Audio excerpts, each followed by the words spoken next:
Hi, Matthew White here from Velocity Selling, and welcome to video 2 on the top 5 biggest mistakes that I see B2B software and technology companies make when they're looking to scale and get more clients.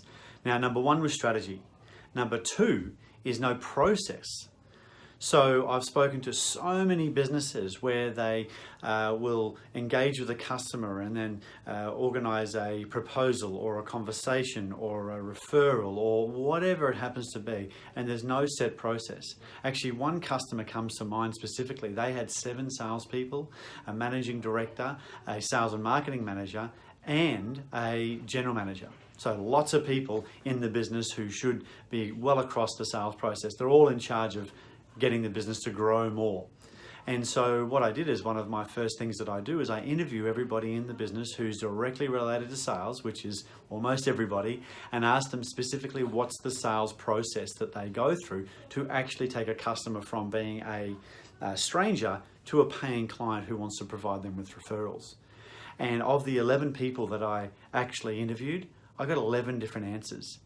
Now, when I presented that back to the managing director, he didn't really get it. He went, "Oh yes, I see, that's interesting." And then when I had him understand that if your salespeople and the people inside the business don't understand the process, there's absolutely no way for the client to be able to understand the process.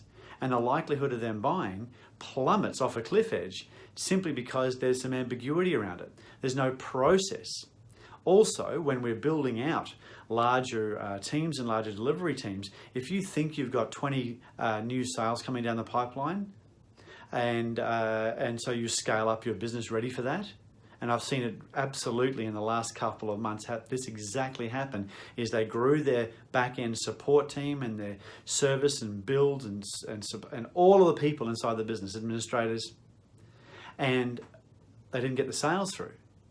And what happened is our business folded.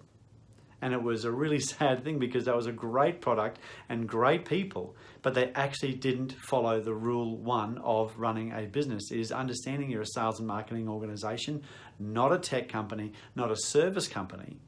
You're paid by onboarding new customers. And they needed to have an exact sales process to go through and a way to identify at each step the value of each step, and then value the pipeline all the way through.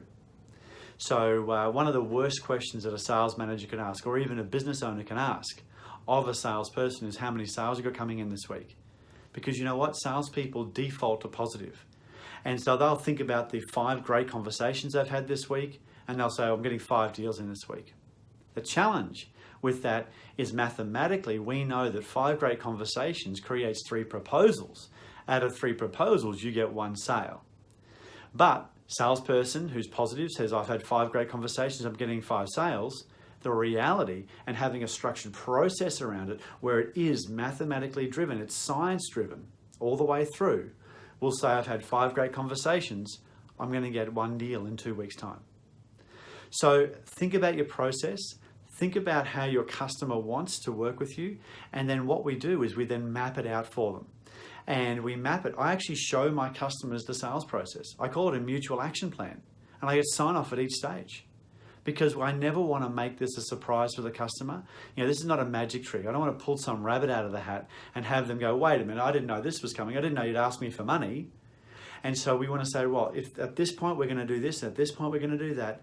And then once we get to here and we both agree this is something we can move forward with, I'll be asking you to come on board as a customer. Does that make sense?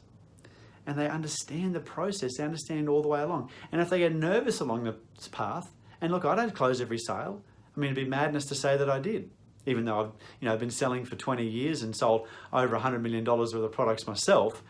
You've got to get to a point where it's an agreement, and not every pitch is right for the customer. So you've got to make sure that the process that you go through is specifically designed to identify the client, have them come forward.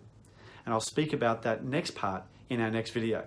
So that was day 2, or video 2, of the 5 biggest mistakes that technology and B2B software and technology companies make when trying to scale. Talk to you later. Bye for now.